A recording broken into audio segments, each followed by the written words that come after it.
ప్రభుత్వం అతి త్వరలో అమలు చేయబోయే హామీల్లో 500కే గ్యాస్ హామీ ఒకటి. త్వరలోనే ఈ పథకాన్ని ప్రారంభించనుంది.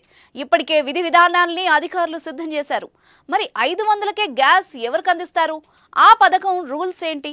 సబ్సిడీ ఎవరి అకౌంట్లలోకి అందిస్తారో అన్న విషయాల్ని ఇప్పుడు చర్చిద్దాం. తెలంగాణలో కాంగ్రెస్ ప్రభుత్వం అధికారంలోకి రావడానికి 6 గ్యారెంటీలు బాగా సాయం చేశాయి. మహిళలకు ఉచిత బస్సు ప్రయాణం, 500కే గ్యాస్, మహిళల అకౌంట్లలో 2500, గృహజ్యోతి లాంటి పథకాలు భారీ. తేజస్ అకాడమీ స్థాపించిన 12 సంవత్సరాల్లో 1918 డిఫెన్స్ ఉద్యోగాలతో పాటు ఇంటర్లో రాష్ట్ర స్థాయి మార్కు సాధించి తెలంగాణ నెంబర్ 1 గా నిలిచిన తేజస్ మాట ప్రకారం గెలిచిన వెంటనే పథకాలు అమలు చేసే పనిలో పడింది కాంగ్రెస్. ఇప్పటికే మహిళలకు ఉచిత బస్సు ప్రయాణం, రాజీవ్ ఆరోగ్యశ్రీ పథకాలను అమలు చేయగా ఫిబ్రవరి నెల నుంచే 200 యూనిట్ల ఫ్రీ కరెంట్ హామీని నెరవేర్చే పనిలో ఉంది ప్రభుత్వం. ఈ క్రమంలోనే 500కే గ్యాస్ సిలిండర్ పథకాన్ని కూడా అమలు చేయనుంది.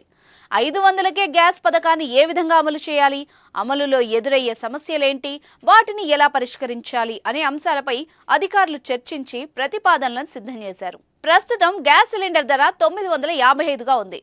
ఈ పథకంలో భాగంగా 500 వినియోగదారుడు భరించాల్సి ఉంటుంది. కేంద్ర ప్రభుత్వ సబ్సిడీ 40 పోగా మిగిలిన 415 సబ్సిడీని ప్రభుత్వం అందించనుంది. అయితే ఈ సబ్సిడీ ఏ రూపంలో అందిస్తారన్నది చర్చనీయాంశంగా మారింది.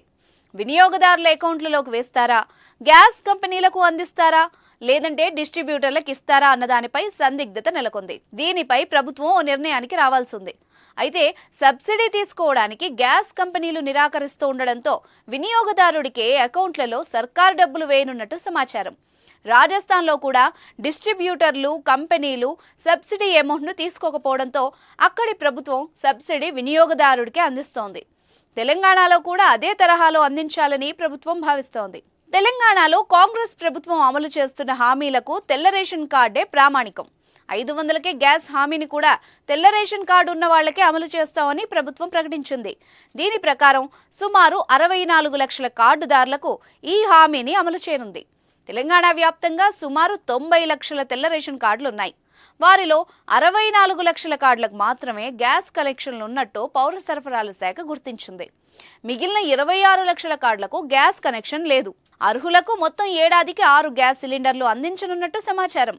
ఈ నెల 8 నుంచి అసెంబ్లీ బడ్జెట్ సమావేశాలు జరుగుతుండటంతో అనంతరం దీనిపై ప్రభుత్వం ఓ నిర్ణయం తీసుకునే అవకాశం ఉంది. ఈ నెల 8 నుంచి అసెంబ్లీ బడ్జెట్ సమావేశాలు జరుగుతుండటంతో అనంతరం దీనిపై ప్రభుత్వం ఓ నిర్ణయం తీసుకునే అవకాశం ఉంది.